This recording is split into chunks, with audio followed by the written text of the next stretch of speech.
Hi, I'm Jarryd Neves, editorial intern at Car Magazine, and for the past 6 months, myself and fellow intern Marius Boonzaier have had the pleasure of using this Datsun Go 1.2 Lux as our long-term test car. Now fully equipped with safety features such as ABS across the range, we had the chance to test this range-topping Datsun Go by driving on highways, driving in the city, and taking it on a long road trip. But before we take it for a drive, let's take a look on the outside.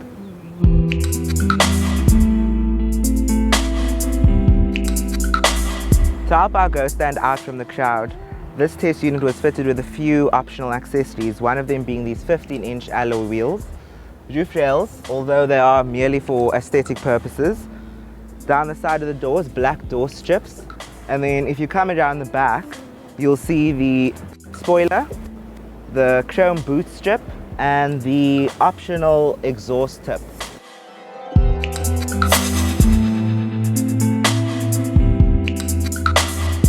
So the Go is powered by a 1.2 litre 3-cylinder petrol engine. It produces 50 kilowatts and 104 Newton meters of torque, which doesn't sound like a lot, but for a car weighing only 864 kilograms, it's more than sufficient. And the Go is an excellent car for weaving in and around traffic, especially in the city.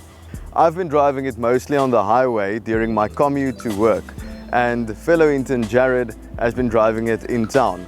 Now, we have both different experience with the car, and I think it's best to take it out for a drive and have a chat about our experiences in the Go.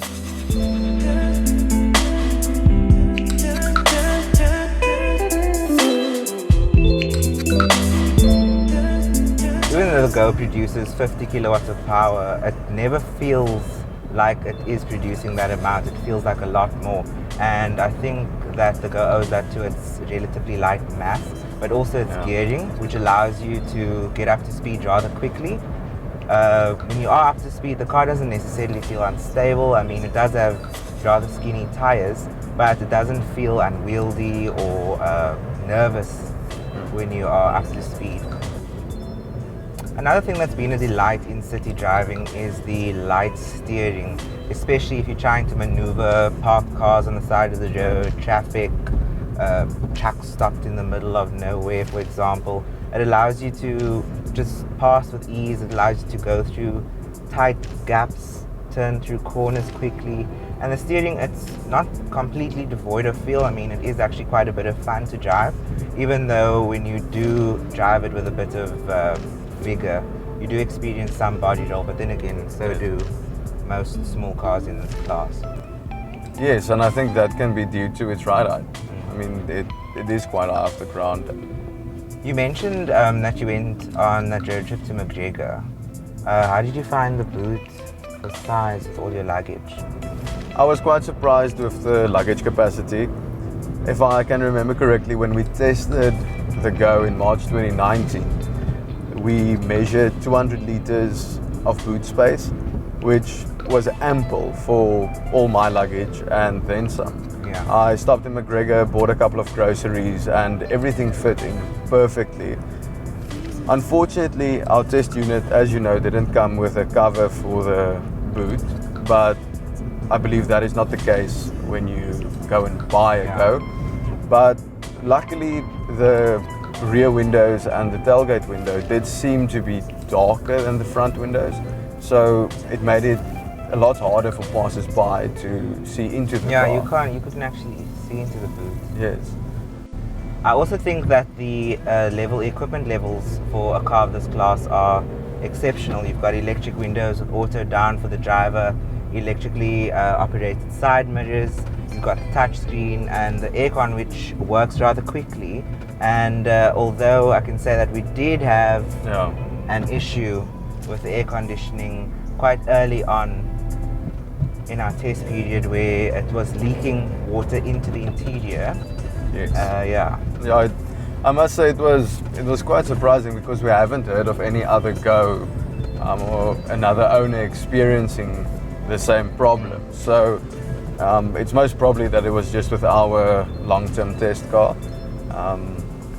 But yeah, about the equipment, I must say, driving it on the highway and I mean, my commute each day to work is about, let's say, 45 minutes.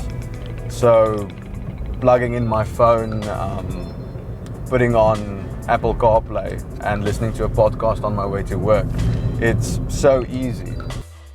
Another thing I find quite helpful is the trip computer, even though it's not an ultra modern version of a trip computer like you see in so many cars. It is at least helpful. I mean, you have your range, you have your odometer, your trip A, trip B, kilometers per litre, and your average. But I have to say that the range computer does seem to have a mind of its own. Yes. And it can, I'm sure you've noticed, like, I have. for example, you'll start the car and also you have 120 kilometers down to empty, and by the time you've driven about 10 kilometers, it can sometimes say 70 kilometers, even though you've been driving quite normally on the highway even. But yeah, I mean, that is also just another small issue.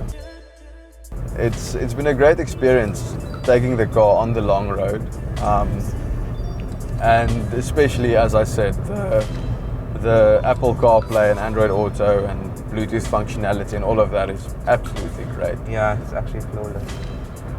It works easier than a lot of other systems. Yes, it does. And when going on a road trip, or especially when you're driving with someone, you can feel much more confident in the trip, because the facelifted Go comes with ABS, a driver and a passenger side airbag, and then the daylight running lights, which I think looks great as well. It does actually look nice.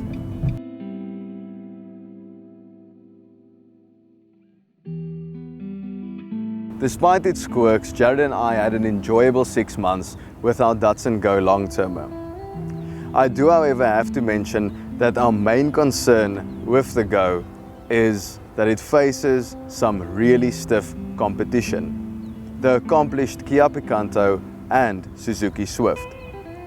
However, if you are looking for a small city car that has high levels of equipment and a rather comfortable ride, do consider the Go and at least put it on your shopping list.